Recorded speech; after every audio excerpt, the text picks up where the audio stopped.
Hello friends, आप सभी का स्वागत है हमारे यूट्यूब चैनल इन्फिनिटी पे। आज हम लोग मैट्रिक्स के दूसरे पार्ट को करेंगे, जिसमें हम लोग सीखेंगे adjoint matrix, inverse of a matrix, solution of linear simultaneous equation by matrix method और बहुत कुछ। सो चलिए बिना देर किए हुए अपनी क्लास को स्टार्ट करते हैं। जो भी बच्चे हमारे चैनल पे नए हैं वो हमारे चैनल को लाइक, सब्सक्राइब और शेयर करें। चलिए स्टार्ट करते हैं।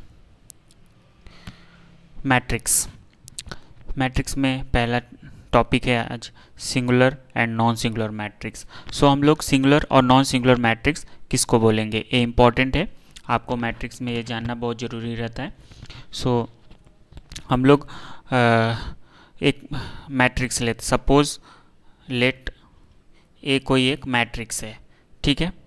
ए मैट्रिक्स है, ए मैट्रिक्स के कोरस्पॉन्डिंग एक सेम इसका कुछ ऑर्डर है, ठीक है। हाँ, लेकिन ये स्क्वायर मैट्रिक्स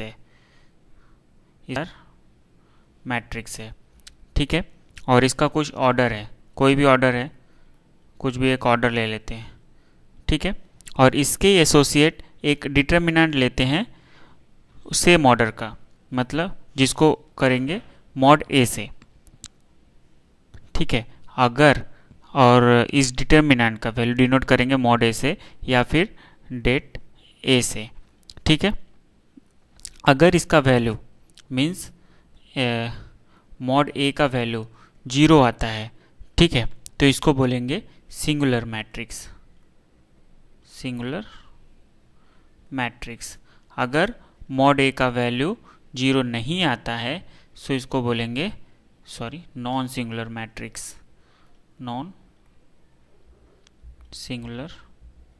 मैट्रिक्स। तो हम लोग क्या समझे, जो भी हमारा मैट्रिक्स दिया हुआ है उसको डिटर्मिनेंट फॉर्म में लिखेंगे। डिटर्मिनेंट फॉर्म में लिखने के बाद उसका डिटर्मिनेंट फाइंड आउट करेंगे। अगर डिटर्मिनेंट 0 आ जाता है सो हम लोग उसको बोलेंगे ये सिंगुलर मैट्रिक्स है। अगर डिटर्मिनेंट 0 नहीं आता है, कुछ भी आता है 0 के अलावा, सो उसको बोलेंगे नॉन सिंगुलर मैट्रिक्स, ठीक है। इसको याद रखिएगा। सो चलिए नेक्स्ट देखते हैं। नेक्स्ट क्या है, नेक्स्ट है हमारा एडजॉइंट और एडजुगेट और of a matrix and reciprocal matrix. So adjoint और एडजुगेट मैट्रिक्स किसको बोलेंगे, देखिए कोई एक मैट्रिक्स लीजिए, ठीक है। एक मैट्रिक्स ले लेते हैं ए, ठीक है। इसका कौन कौन सा इसमें एलिमेंट है, A11, A21, A12, A22 इसका एक एलिमेंट है, ठीक है। इसका एक मैट्रिक्स है, ए स्क्वायर मैट्रिक्स है। स्क्वायर मैट्रिक्स ऑर्डर क्या है, 2 है। सो ऑर्डर 2 का स्क्वायर मैट्रिक्स है। सो इसका मॉड फाइंड आउट करेंगे, ठीक है। पहले इसका डिटर्मिनेंट फाइंड आउट करेंगे, A11, A21, A12, A22 determinant find out कर लिए, ठीक है। इसके बाद एक नया मैट्रिक्स बनाएंगे। कौन सा बनाएंगे, एक नया मैट्रिक्स बनाएंगे बी। कैसे बनाएंगे, कोफैक्टर से। किसका कोफैक्टर से, ए के कोफैक्टर से। मतलब A11 का कोफैक्टर निकालेंगे, A12 का कोफैक्टर निकालेंगे, A21 का कोफैक्टर निकालेंगे, A22 का कोफैक्टर निकालेंगे। कोफैक्टर निकालना हम लोग ऑलरेडी डिटर्मिनेंट चैप्टर में पढ़े हैं, वो हमारे यूट्यूब चैनल पे है, उसको आप लोग दे सकते हैं। सो यहाँ हम लोग बस लेट कर लेते हैं कि क्या कोफैक्टर होगा। सो A11 का कोफैक्टर मान लेते हैं कैपिटल 1 ए है, और इसका A12 और A21 का हो गया कैपिटल A21, इसका हो गया कैपिटल A22। ये हमारा एक नया मैट्रिक्स बन गया, ठीक है। सो और फिर इसका हम लोग ट्रांसपोज करेंगे। क्या करेंगे, इसका ट्रांसपोज, मतलब B को ट्रांसपोज कर दो। सो क्या आ जाएगा, B का ट्रांसपोज करने से A11, A12, यहाँ पे आ जाएगा A21, A22, ठीक है। सो इसी B ट्रांसपोज को ही हम लोग बोलते हैं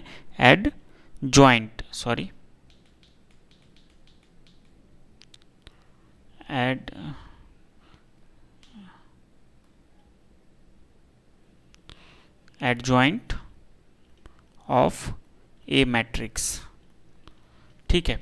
सो हम लोग क्या करेंगे, इसी को बोलते हैं। सो जो भी हमारा ए है, जो भी हमारा मैट्रिक्स दिया हुआ है, उसके कोफैक्टर से एक मैट्रिक्स बनाएंगे। ठीक है, कोफैक्टर विथ साइन। ठीक है, कोफैक्टर ऑब्वियसली विथ साइन होता है। सो जो भी जो बच्चे हमारे कोफैक्टर निकालने नहीं आते हैं, हमारे डिटर्मिनेंट रिलेटेड एक वीडियो है, उसको देख सकते हैं। सो ये ईजिली समझ में आएगा। सो जो भी हमारा मैट्रिक्स है, उसके कोफैक्टर से हम एक नया मैट्रिक्स बनाएंगे और इस नया मैट्रिक्स को ट्रांसपोज कर देंगे। ट्रांसपोज क्या होता है, रो को कॉलम में चेंज करते हैं। ठीक है, और कॉलम को रो में, मतलब जो भी रो है कॉलम में चेंज कर दो, कॉलम रो बन जाएगा। ठीक है, देखिए A11 A12 यहाँ रो में है, इधर कॉलम में आ गया। सो ऐसे ही इधर सेकेंड रो है, इधर ये सेकेंड कॉलम है। सो ऐसे चेंज करेंगे। जो बी ट्रांसपोज आया, इसी को हम लोग बोलते हैं adjoint of a A matrix. ठीक है, अब आता है रेसिप्रोकल मैट्रिक्स किसको कहते हैं। Reciprocal matrix. रेसिप्रोकल मैट्रिक्स क्या होता है, रेसिप्रोकल मैट्रिक्स कुछ नहीं, देखिए रेसिप्रोकल मैट्रिक्स को हम लोग एडजॉइंट, जो भी एडजॉइंट निकाले, एडजॉइंट ऑफ ए को डिटर्मिनेंट ऑफ ए से डिवाइड कर देंगे। सो हमारा ये रेसिप्रोकल मैट्रिक्स आ जाएगा। सो इसको हम लोग बोलते हैं रेसिप्रोकल मैट्रिक्स। जो भी जब एडजॉइंट निकालेंगे उसके मॉड से डिवाइड कर देंगे तो हमारा रेसिप्रोकल मैट्रिक्स निकल जाएगा। आपको बता दे, रेसिप्रोकल मैट्रिक्स और इन्वर्स मैट्रिक्स दोनों एक ही होता है, मतलब दोनों बराबर होता है। इसको किससे डिनोट करते हैं, ए इन्वर्स से। ठीक है, सो चलिए नेक्स्ट है इन्वर्स ऑफ अ मैट्रिक्स। देखिए आ गया ना। सो इन्वर्स ऑफ अ मैट्रिक्स क्या होता है,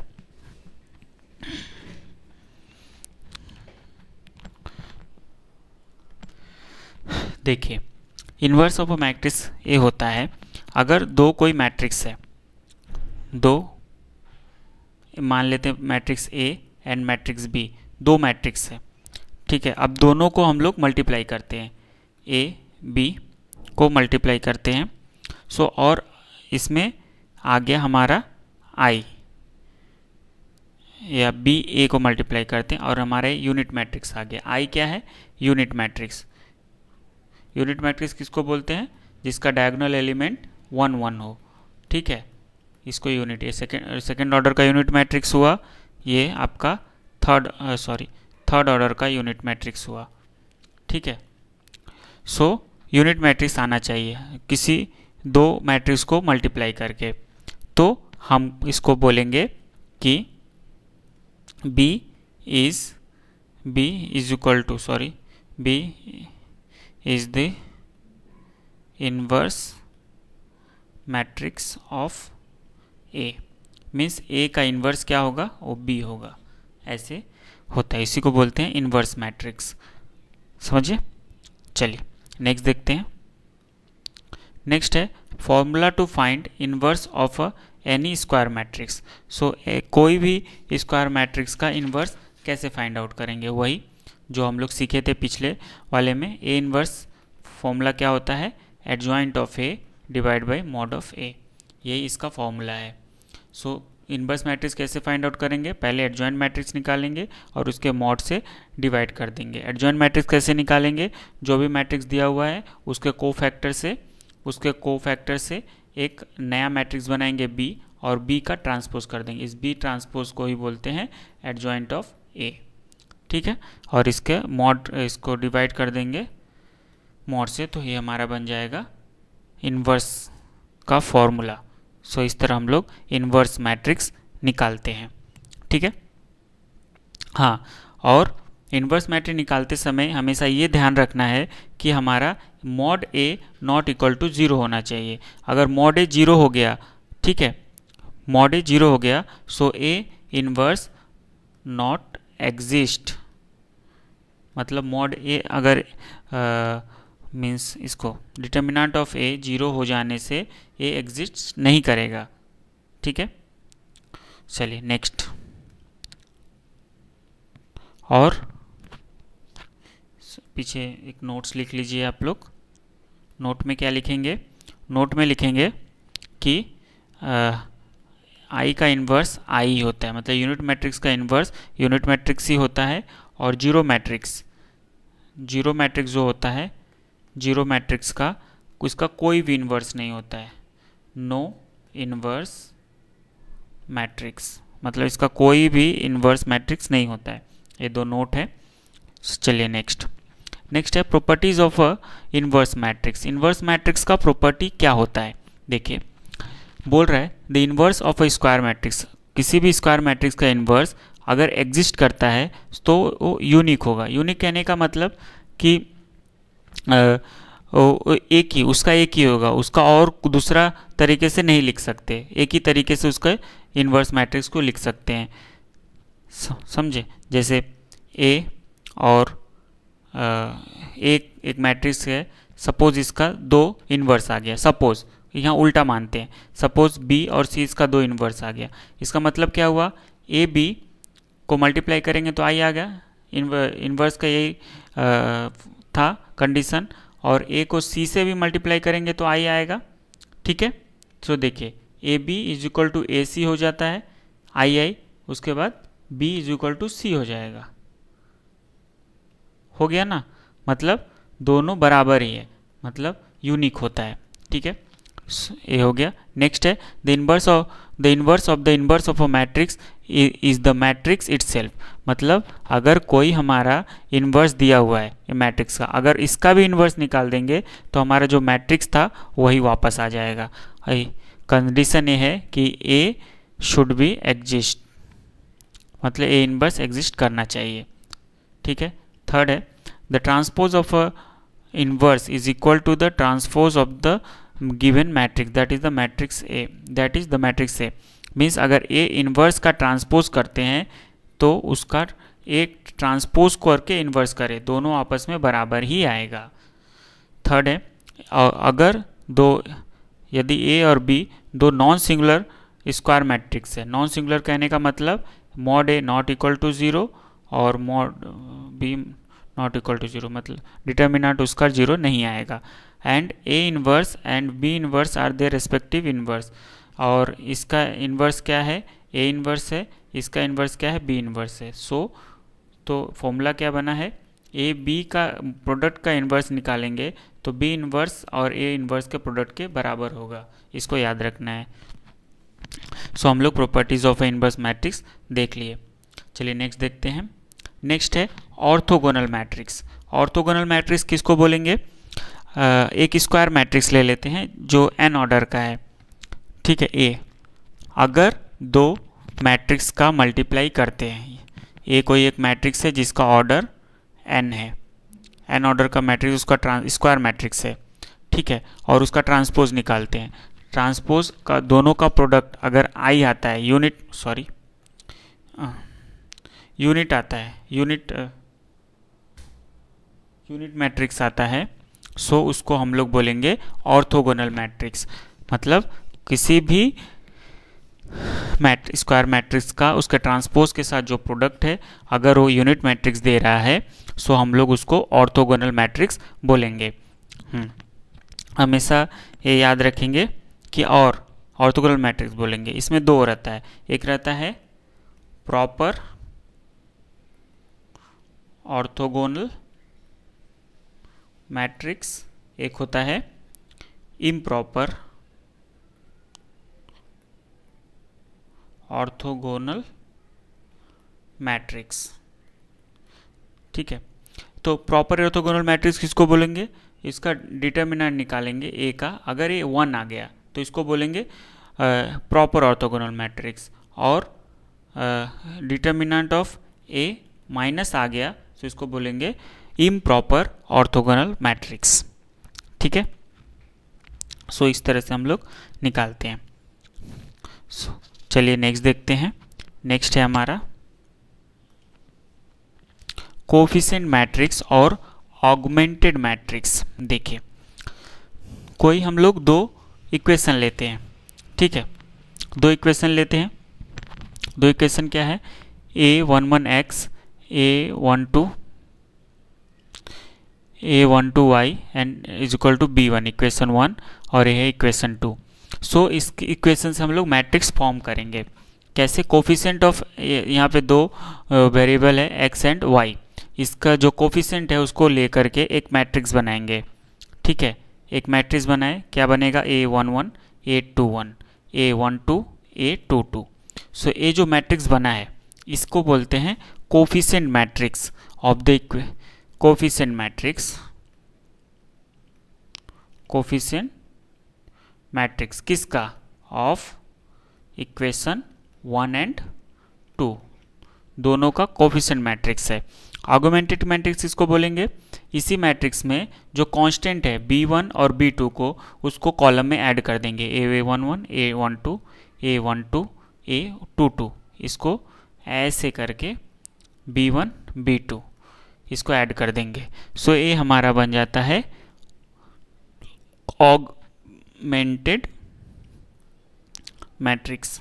सो जो कांस्टेंट आ रहा है उसको हम लोग अगर इसमें ऐड कर देते हैं कॉलम में, सो हमारा इस ऑगमेंटेड मैट्रिक्स बन जाता है। सो इस तरह से तो हम लोग सीखे कोफिशिएंट मैट्रिक्स और ऑगमेंटेड मैट्रिक्स कैसे बनता है। ठीक है, नेक्स्ट है consistent and inconsistent system of linear equation.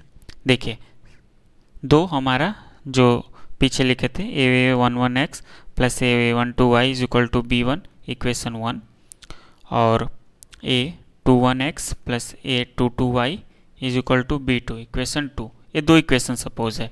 ठीक है, अगर xy का वैल्यू यूनिक है, क्या है? यूनिक, मतलब xy का वैल्यू आता है, सो उसको बोलेंगे सिस्टम जो है कंसिस्टेंट है। ठीक है, सिस्टम कंसिस्टेंट है।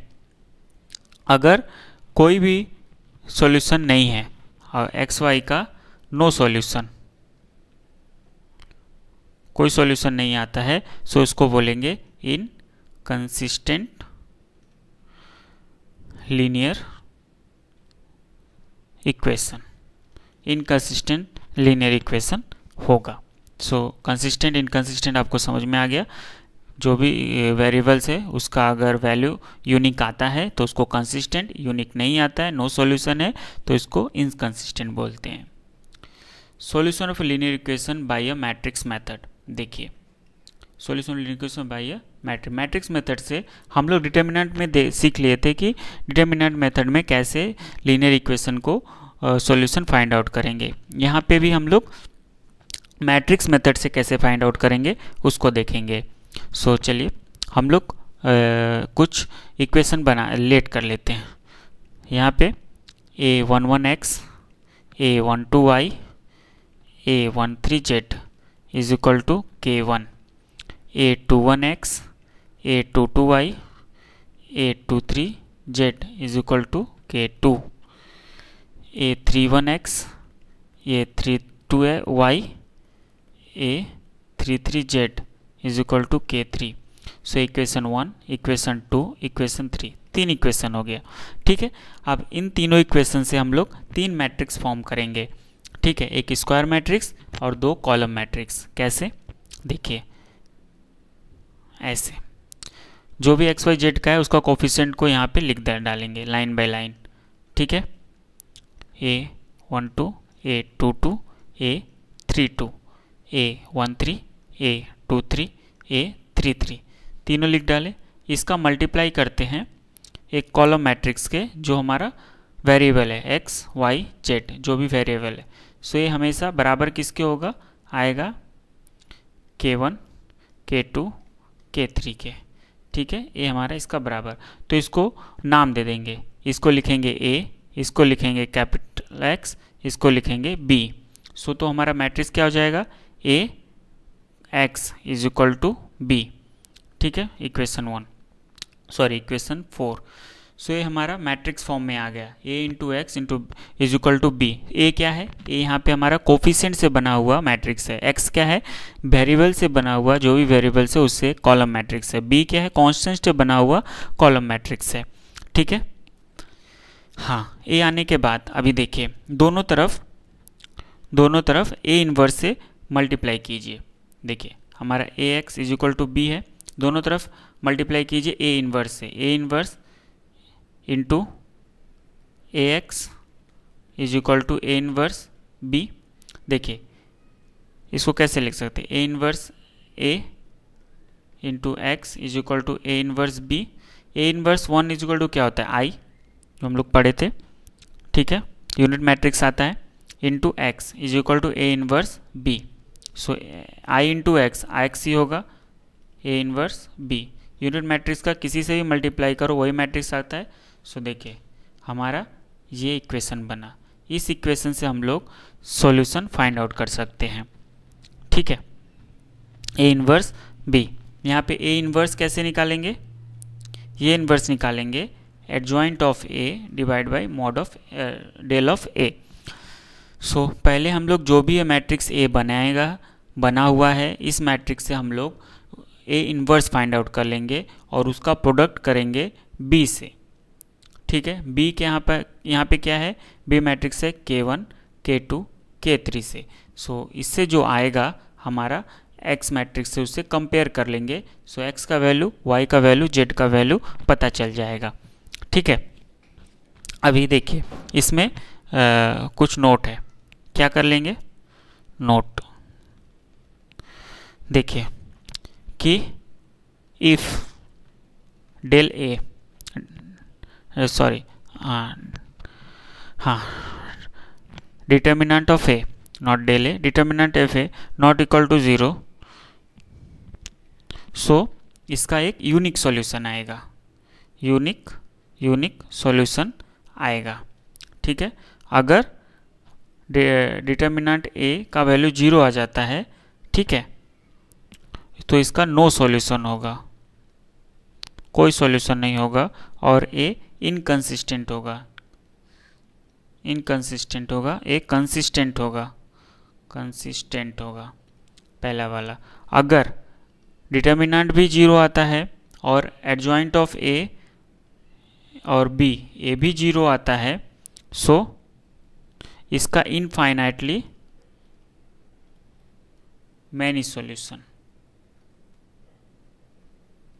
ये आपको इसलिए बताया जा रहा है, जब आप इक्वेशन को सॉल्व करेंगे ना, सो डिफरेंट कंडीशन आएगा, आपको कहीं मिलेगा ए नॉट इक्वल टू 0, ए मिलेगा डिटर्मिनेंट ए का 0 आ रहा है, डिटर्मिनेंट ए का 0 आ रहा है, साथ में एडजॉइंट ऑफ ए और बी का भी प्रोडक्ट 0 आ रहा है।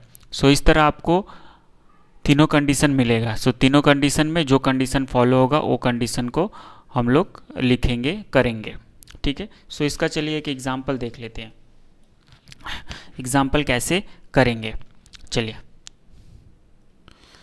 एग्जाम्पल करते हैं। मान लीजिए एक मैट्रिक्स है, दो इक्वेशन दिया हुआ है, 3x minus 4y is equal to 7, equation 1, ठीक है। दूसरा इक्वेशन है 9x minus 12y is equal to 16, ये इक्वेशन नंबर 2 है, ठीक है। तो इससे हम लोग दो मैट्रिक्स बनाएंगे, मैट्रिक्स ए, 3 मैट्रिक्स बनेगा। मैट्रिक्स ए क्या हो जाएगा, 3 माइनस 4 विथ साइन लिखेंगे, हमेशा याद रखिएगा विथ साइन लिखेंगे, ठीक है। और एक्स मैट्रिक्स क्या बनेगा, सॉरी यहाँ पे हाँ एक्स एंड वाई, और बी मैट्रिक्स क्या बनेगा, 7 एंड 16। सो तीन मैट्रिक्स बन गया। अभी हम लोग क्या निकालेंगे, अभी हम लोग पहले मॉड ऑफ डिटर्मिनेंट ऑफ ए निकालेंगे। डिटर्मिनेंट ऑफ क्या आ जाएगा, 3 माइनस 4 9 माइनस 12, सो 12 3 36 माइनस 36, 9 चौके 36 प्लस 36 मतलब 0 आ गया। अभी देखिए मॉड ए का वैल्यू ही यहाँ पे 0 आ गया, समझ गए, मॉड ए 0 आ गया। सो हम लोग लिख सकते हैं, उसके बाद हम लोग एडजॉइंट ऑफ ए निकालेंगे। एडजॉइंट ऑफ ए निकालने के बाद हम लोग देखेंगे, क्योंकि अभी देखिए ए की मॉड ए 0 आ गया, ये सेकंड कंडीशन, फॉर सेकंड जो कंडीशन था नोट का वो हो गया। अभी हम लोग देखेंगे एडजॉइंट ऑफ ए भी 0 आ रहा है क्या, सॉल्यूशन इनकंसिस्टेंट हो गया, वो तो सही है। सो मॉड जीरो आने के बाद सॉरी डिटर्मिनेंट जीरो आने के बाद लिख सकते हैं यहाँ पे हम लोग कि सॉल्यूशन इज इनकंसिस्टेंट,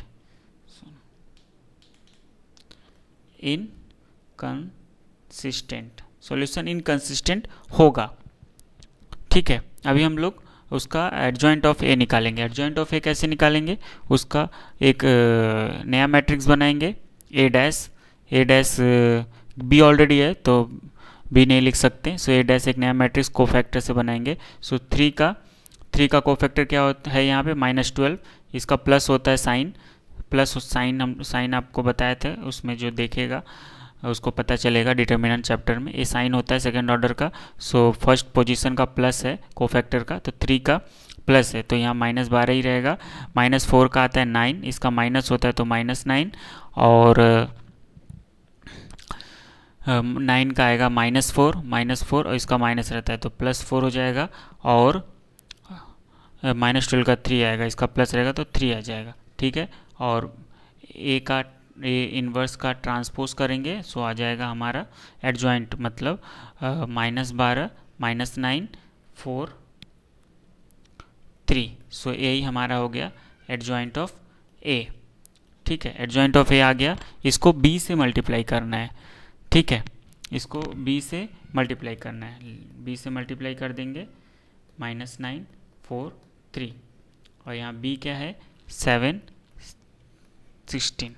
ठीक है, देखिए दोनों मल्टीप्लाई करते वक्त ध्यान देना है, क्या होगा 62 84 -84, 16 चौका 64 +64, सो यहाँ पे 9 7 63 -63, 16 48।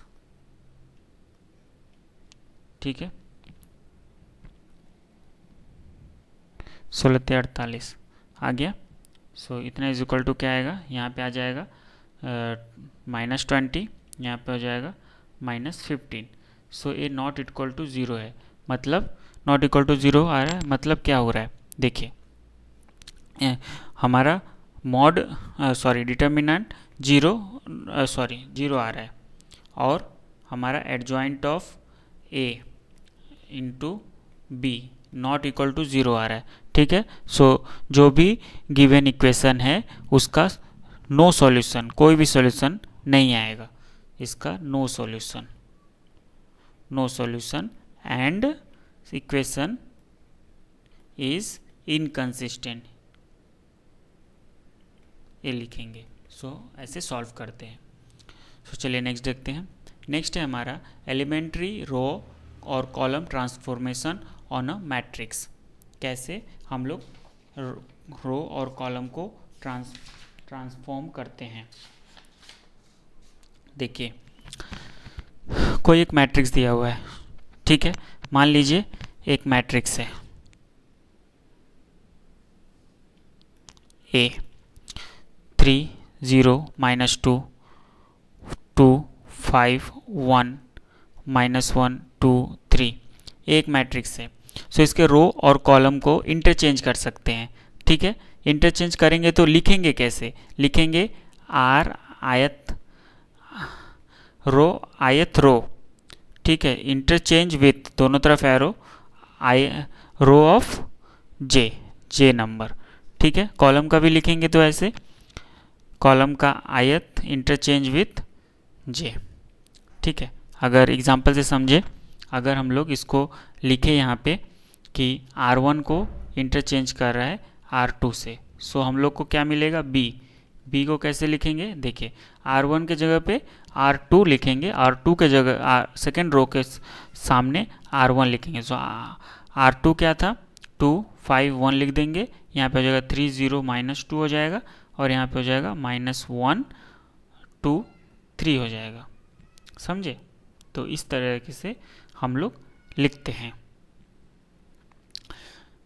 कॉलम में क्या होगा, सो अगर कॉलम का हम लोग करते हैं और लिखते हैं, सेकंड कॉलम को इंटरचेंज कर रहे हैं किससे, थर्ड कॉलम से, सो नया मैट्रिक्स क्या बनेगा, मान लेते हैं सी बन रहा है, तो नया मैट्रिक्स बन जाएगा 3 2 1 -1, और सेकंड कॉलम की जगह पे थर्ड कॉलम लिखेंगे -2 1 3 और थर्ड कॉलम की जगह सेकेंड कॉलम लिखेंगे 5 0 5 2। सो ये हमारा नया मैट्रिक्स बना।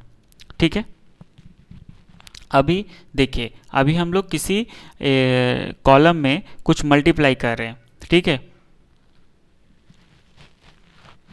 सपोज हम लोग किसी आर आई कॉलम में मल्टीप्लाई कर रहे हैं, सो लिखेंगे इसको के इंटू आर आई। कॉलम में कर रहे हैं, सो कॉलम करेंगे तो के इंटू सी आई। यहाँ के क्या है, एक नॉन जीरो स्केलर है, नॉन जीरो स्केलर है। सो ऐसे हम लोग लिखेंगे। इसको अगर करना चाहें तो ऊपर वाला एग्जांपल लेते हैं, उसमें R1 को क्या करते हैं 3R1 कर देते हैं, तो वी गेट, हम लोग को क्या मिलेगा, एक नया मैट्रिक्स B लेते हैं। सो जो भी R1 का जो एलिमेंट है, ये जो R1 का एलिमेंट है, इसमें 3 से मल्टीप्लाई करके लिख देंगे। 3 से मल्टीप्लाई करेंगे तो 9 0 -6 2 5 1 -1 2 3। सो इसी प्रकार हम लोग कॉलम का भी कर सकते हैं। ठीक है, अगर दो कॉलम को आपस में जोड़ रहे हैं, जैसे इसमें मल्टीप्लाई कर दिए, अब इस कॉलम को हमको किसी दूसरे कॉलम में जोड़ना है, सपोज इसमें जोड़ना है। सो क्या कैसे लिखेंगे उसको, R2। ठीक है, R2 change with R2 plus 3 into कुछ भी 3 या के लिख लीजिए, के इंटू R1। सो R1 में पहले मल्टीप्लाई किए और उसको R2 में जोड़ के R2 लिखेंगे। समझ गए? तो suppose k is equal to 1 है, मतलब k इज इक्वल टू 1 है, तो R2 R1 को जोड़ के R2 बनाना है। तो नया मैट्रिक्स क्या बन जाएगा, 9 0 -6। अब दोनों को जोड़ दीजिए। ठीक है, दोनों को जोड़ेंगे, 9 2 11 5 -5। ठीक है, और -1 2 3। सो इस प्रकार एक नया मैट्रिक्स बनेगा। इसको C ले लीजिए। ठीक है, इस तरह से हम लोग मल्टीप्लाई करके लिखते हैं। और सो अभी कुछ एक डिफिनेशन समझ लेते हैं। एक होता है एलिमेंट्री मैट्रिक्स।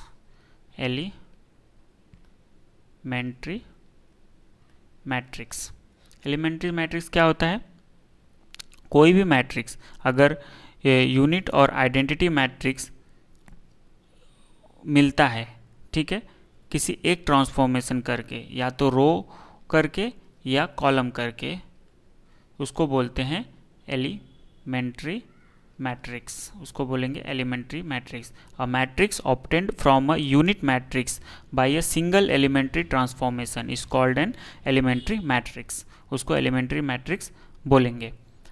ठीक है, और इक्विवेलेंट मैट्रिक्स किसको बोलते हैं, इक्विवेलेंट मैट्रिक्स। इक्विवेलेंट मैट्रिक्स किसको बोलते हैं, अगर दो मैट्रिक्स है A और B, अगर हम लोग किसी एक में इसमें कुछ रो या कॉलम का ट्रांसफॉर्मेशन करके, B को ऑब्टेंड कर रहे हैं, सो हम लोग बोल सकते हैं कि A equivalent to B। Equivalent का साइन है। ठीक है, तो उसको बोलते हैं इक्विवेलेंट मैट्रिक्स, मतलब A और B आपस में इक्विवेलेंट है। ठीक है, सो इस प्रकार हम लोग इक्विवेलेंट मैट्रिक्स और एलिमेंट्री मैट्रिक्स को समझे। चलिए नेक्स्ट देखते हैं। Method to finding the inverse of a non singular matrix, मतलब डिटरमिनेंट 0 नहीं है, बाय एलिमेंट्री रो और कॉलम ट्रांसफॉर्मेशन। देखिए, हम लोग जानते हैं कि A मैट्रिक्स कोई है, सो A को I इंटू A लिख सकते हैं। ठीक है, या फिर A इंटू I लिख सकते हैं। ठीक है, सो हम लोग रो या कॉलम ट्रांसफॉर्मेशन करेंगे किस में, इस I में और इस A में, मतलब जो ट्रांसफॉर्मेशन I में करेंगे वो A में करेंगे, वही ट्रांसफॉर्मेशन I में भी करेंगे। यहाँ पे करेंगे क्या, हम लोग किसी भी तरह A को I बना देंगे। ठीक है, और जो I है वो B हो जाएगा और इधर A हो जाएगा। ठीक है, A को I बना रहे हैं, किसी भी तरह आइडेंटिटी मैट्रिक्स बना रहे हैं, AI आ गया, और सेम ट्रांसफॉर्मेशन I में लगाएंगे, I जो चेंज होगा तो B हो जाएगा। ठीक है, B हो जाने के बाद ए को वैसे ही रखेंगे, इसमें कोई ट्रांसफॉर्मेशन नहीं करेंगे। तो हमारा अभी देखिए क्या फॉर्मूला हो गया, B into A is equal to I, identity matrix. मतलब यहाँ पे A inverse is equal to B, मतलब ए का इन्वर्स क्या हो गया, बी हो गया। सो इस तरह हम लोग इन्वर्स मैट्रिक्स फाइंड आउट कर सकते हैं।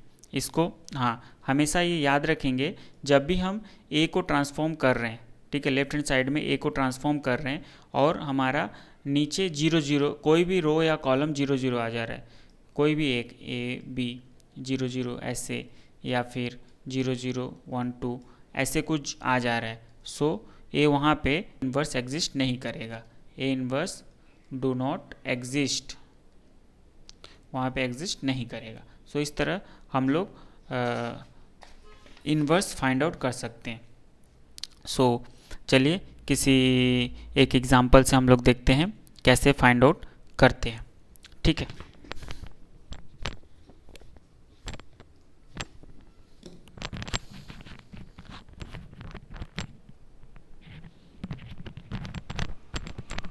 सो हम लोग फाइंड आउट करेंगे,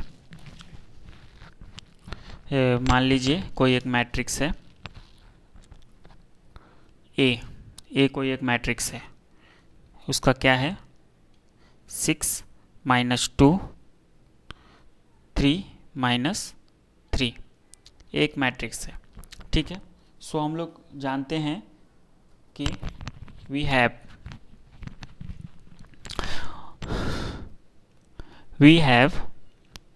ए is equal to I into A, ठीक है, ए होता ही है।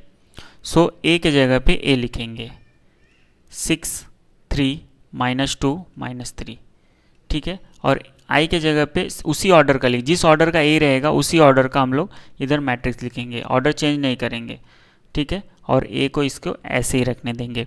अभी हम लोग इस वाले मैट्रिक्स में ट्रांसफॉर्मेशन करेंगे। हाँ याद रखना, अगर रो ट्रांसफॉर्मेशन लिखा है तो रो ट्रांसफॉर्मेशन से चेंज करेंगे, कॉलम से लिखा है तो कॉलम से करेंगे, किसी एक से करेंगे हमारा आ जाएगा, ठीक है।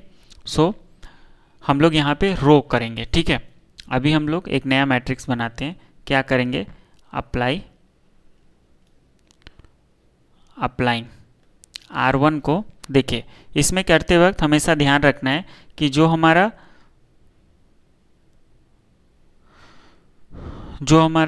फर्स्ट एलिमेंट है ना, इसको 1 बनाना है किसी भी तरह, ठीक है। यूनिट मैट्रिक्स में क्या रहता है, इसको 1 बनाना है ना, सो वहाँ पे 1 बनाएंगे। कैसे बनाएंगे, R1 चेंज करेंगे, हाफ से मल्टीप्लाई करेंगे उसको पहले R1 में, ठीक है, एंड R2 को क्या करेंगे, चेंज करेंगे 1/3 इंटू R2। सो इसको कैसे लिखेंगे, नेक्स्ट में हमारा इम्प्लाइज दे के लिखेंगे, ये आ जाएगा R1 को क्या हाफ से मल्टीप्लाई किए तो यहाँ जाएगा -3, यहाँ पे -1, इसको 1/3 से डिवाइड किए, सो यहाँ जाएगा 1, यहाँ पे जाएगा -1, ठीक है, ये आ गया। और सेम ऑपरेशन इसमें भी करेंगे, मतलब 1 को फर्स्ट रो को 1/2 0 और 1/3 ऐसे लिखेंगे, ठीक है। जो ऑपरेशन इसमें किए वही ऑपरेशन इसमें भी करेंगे, ठीक है। अभी नेक्स्ट अप्लाई करेंगे, अब R1 को चेंज करेंगे, कैसे, R1 -2 R2 से, ठीक है। इसमें R1 को चेंज कर रहे हैं -2 R1 से।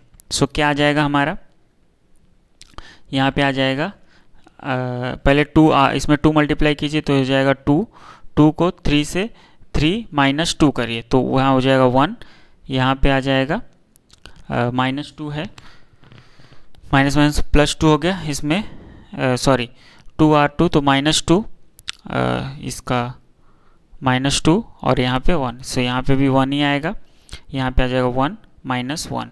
सो सेम ऑपरेशन इसमें करेंगे, इसमें क्या हो जाएगा, हाफ, इस यहाँ 0 है, सो यहाँ पे हाफ का हाफ ही रहेगा, यहाँ पे 0 है, -2/3 आ जाएगा, -2/3 आ गया, इसको वैसे ही रखना है 0 1/3 क्योंकि इसमें कुछ नहीं किए, ठीक है। देखिए हमारा यहाँ पे 1 आ गया है, ठीक है, अभी इसको कुछ नहीं करना है।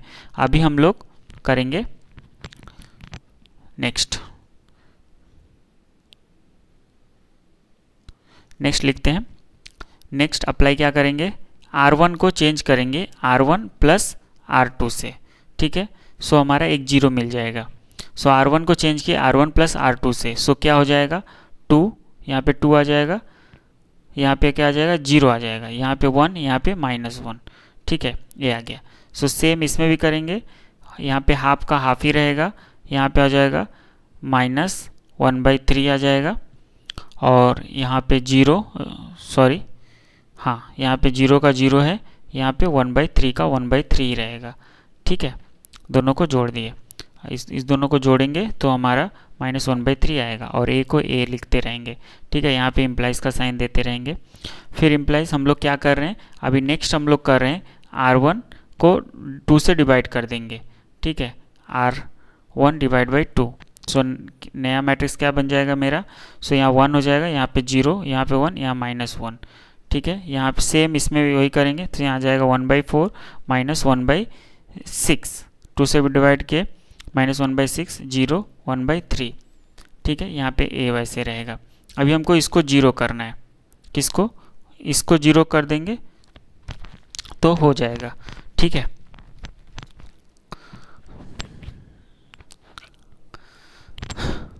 देखिए नेक्स्ट करेंगे R2, क्या कर रहे हैं R2 में, R2 माइनस R1। सो क्या बनेगा हमारा, जो भी 1 0 R1 को कुछ R2 को क्या करें, इसमें माइनस करें उनको, 1 -1 0 -1 -0 मीन्स -1, ये हो जाएगा। सेम इसमें भी वही कर देंगे। सो 1/4 -1/6, सो 0 0 -1/4 तो आ जाएगा -1/4, -1/3 माइनस ऑफ प्लस 1/6 मतलब आ जाएगा 1/2 इंटू a, ठीक है। यहाँ पे लिखेंगे। अभी हम लोग नेक्स्ट अप्लाई करेंगे, इस माइनस को हटाना पड़ेगा। देखिए हमारा आइडेंटिटी मैट्रिक्स बन गया। माइनस को हटाने के लिए माइनस से मल्टीप्लाई कर देंगे R2 में। सो R2 चेंज हो जाएगा -1 इंटू R2। सो क्या हो जाएगा हमारा 1 0 0 1, ठीक है। और यहाँ पे क्या हो जाएगा 1/4 -1/6 माइनस, सॉरी यहाँ प्लस हो जाएगा 1/4, यहाँ पे -1/2, ठीक है। सो ये हमारा हो गया a। सो अभी जो ये मैट्रिक्स आया है, ये जो मैट्रिक्स आया है, इस मैट्रिक्स को ही a का इन्वर्स मैट्रिक्स बोलेंगे, ठीक है। इसको ही a का इन्वर्स मैट्रिक्स बोलेंगे। सो इस प्रकार हम लोग रो ऑपरेशन लगा के किसी एक मैट्रिक्स का हम लोग इन्वर्स मैट्रिक्स फाइंड आउट किए हैं। सो इस प्रकार से आप लोग फाइंड आउट कर सकते हैं इन्वर्स मैट्रिक्स, ठीक है। चलिए नेक्स्ट देखते हैं, नेक्स्ट क्या है।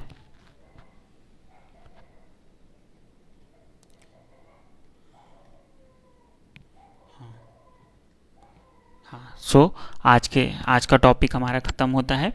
सो यहाँ पे हम लोग मैट्रिक्स जो चैप्टर है क्लास 11 का वो पूरा ख़त्म हुआ। सो आप लोग दोनों देख सकते हैं दोनों वीडियो। सो आज हम लोग क्या क्या सीखे उसको एक बार रिवीजन कर लेते हैं ताकि फटाफट याद रहे।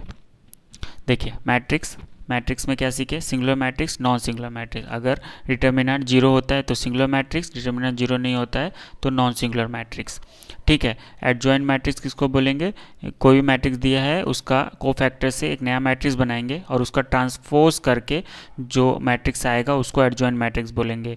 और अगर एडजॉइंट मैट्रिक्स को हम लोग उसका डिटर्मिनेंट से डिवाइड कर देते हैं तो हमारा रेसिप्रोकल मैट्रिक्स आता है। ये रेसिप्रोकल मैट्रिक्स ही इन्वर्स मैट्रिक्स कहलाता है, ठीक है। और इन्वर्स में जो भी बताया रेसिप्रोकल मैट्रिक्स को ही इन्वर्स मैट्रिक्स बोलते हैं, ठीक है।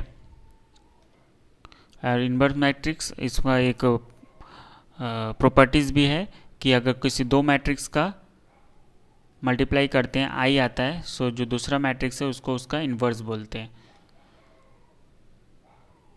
नेक्स्ट इन्वर्स मैट्रिक्स कैसे फाइंड आउट करेंगे, adjoint of A divide by determinant of A. So इसको एडजॉइंट इसको डिवाइड कर देंगे। प्रॉपर्टीज सीखे कि स्क्वायर मैट्रिक्स का इन्वर्स यूनिक होता है। अगर इन्वर्स का भी इन्वर्स निकालेंगे तो जो मैट्रिक्स था वही आ जाएगा। और अगर इन्वर्स का ट्रांसपोज निकालेंगे या ट्रांसपोज करके इन्वर्स निकालो, दोनों आपस में बराबर होगा। और प्रोडक्ट का इन्वर्स निकालो या फिर इन्वर्स निकाल के प्रोडक्ट करो, वो उसके बराबर हो जाएगा, ठीक है। नेक्स्ट है ऑर्थोगोनल मैट्रिक्स। अगर एक मैट्रिक्स को उसके ट्रांसपोज के साथ मल्टीप्लाई करते हैं तो हमें आइडेंटिटी मैट्रिक्स अगर मिलता है तो हम लोग इस ए को ऑर्थोगोनल मैट्रिक्स बोलेंगे। ऑर्थोगोनल मैट्रिक्स में भी दो तरह का होता है, proper orthogonal, improper orthogonal.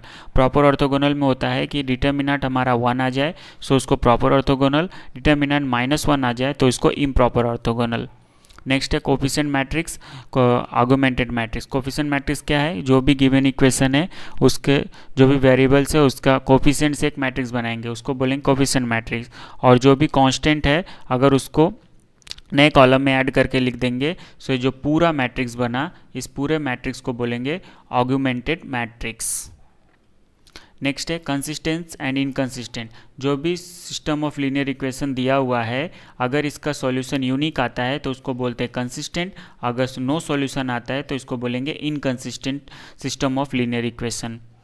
Next है कैसे सॉल्यूशन फाइंड आउट करेंगे। Solution find out matrix method से। मैट्रिक्स मेथड से कैसे फाइंड आउट करेंगे, मैट्रिक्स मेथड से फाइंड आउट करने के लिए हम लोग एक जो भी given of system of linear equation, जो भी सिस्टम ऑफ लीनियर इक्वेशन दिया हुआ है उससे हम लोग कोफिशिएंट मैट्रिक्स बनाएंगे और एक कॉलम मैट्रिक्स, दो कॉलम मैट्रिक्स बनेगा, एक वेरिएबल्स का और एक कांस्टेंट का। सो हम लोग एक फॉर्मूला देखें A into x is equal to B, दोनों तरफ ए इनवर्स का मल्टीप्लाई कर देंगे तो हमें मिलता है x is equal to A inverse B. और ए इनवर्स क्या है, ए इनवर्स है adjoint of A divide by determinant of A. So इस पहले डिटर्मिनेंट ऑफ ए का निकाल करके बी से मल्टीप्लाई करेंगे सो हमारा एक्स के उससे कंपेयर करेंगे तो एक्स वाई जेड मिल जाएगा। सो इस प्रकार, और इसमें भी वही 3 कंडीशन जो डिटर्मिनेंट में देखे थे, अगर डिटर्मिनेंट 0 हो जाता है तो 0 नहीं होता है तो सॉल्यूशन कंसिस्टेंट है, अगर डिटर्मिनेंट ही 0 हो जाता है तो सॉल्यूशन इनकंसिस्टेंट है, डिटर्मिनेंट के साथ adjoint of A into B भी 0 हो जाता है तो इनफाइनाइटली मैनी सॉल्यूशन होता है। ठीक है, इसको एक एग्जांपल से देखे थे और इसमें देखे थे कि हम लोग डिटर्मिनेंट ही हमारा 0 आ गया। सो इसका इनकंसिस्टेंट सॉल्यूशन यहीं पता चल गया, लेकिन इनफाइनाइटली मैनी सॉल्यूशन होगा कि नहीं उसके लिए हम लोग एडजॉइंट ऑफ ए निकाले, एडजॉइंट ऑफ ए निकाल के उसको बी से मल्टीप्लाई किए तो हम लोग देखे उसका नॉट इक्वल टू 0 आ रहा है, मतलब नो सॉल्यूशन और inconsistent system of linear equation. Next elementary row and column transformation. अगर इंटरचेंज कर रहे हैं तो उसको डबल एरो से दिखाएंगे क्या इंटरचेंज कर रहे हैं, अगर किसी में मल्टीप्लाई कर रहे हैं सो उसको k इंटू आर आई उसको मल्टीप्लाई करके दिखाएंगे। ऐसे हम लोग एरो साइन कैसे देंगे, कैसे मल्टीप्लाई करके रो और कॉलम में ट्रांसफॉर्म करते हैं वो सीखे। नेक्स्ट है एलिमेंट्री मैट्रिक्स किसको बोलते हैं, रो किसी भी मैट्रिक्स का अगर एक एलिमेंट्री ट्रांसपोज करके रो या कॉलम का ट्रांसपोज करके आ रहा है तो उसको एलिमेंट्री मैट्रिक्स बोलेंगे। इक्विवेलेंट मैट्रिक्स किसको बोलेंगे, अगर ए मैट्रिक्स या बी मैट्रिक्स से ए मैट्रिक्स हमको रो और ट्रांसफॉर्मेशन, रो या कॉलम का ट्रांसफॉर्मेशन करके मिल जा रहा है तो दोनों आपस में इक्विवेलेंट मैट्रिक्स कहलाता है। नेक्स्ट है method to find out the inverse of the non singular matrix और by elementary row column transformation. जो भी हमारा दिया हुआ है मैट्रिक्स उसको इस फॉर्म में लिखेंगे और ट्रांसफॉर्मेशन करके इस ए को लेफ्ट हैंड साइड को आइडेंटिटी मैट्रिक्स में चेंज करेंगे और सेम ट्रांसफॉर्मेशन लगाएंगे इस आइडेंटिटी मैट्रिक्स में लगाते रहेंगे। सो हमारा तो ए हो जाता है बी, ए हो जाता है आई। सो यहाँ पे जो बी आता है वही हमारा ए इनवर्स कहलाता है। ठीक है, और इसका एक एग्जांपल देखें हम लोग। So thank you for watching. Thank you for watching. Have a nice day. इस जो भी बच्चे हमारे चैनल को लाइक सब्सक्राइब नहीं किए हैं वो लाइक सब्सक्राइब और शेयर करें ताकि ज़्यादा से ज़्यादा लोगों तक हम लोग पहुंच सके और इस वीडियो आपके पास सबसे पहले पहुंचे। Thank you for watching.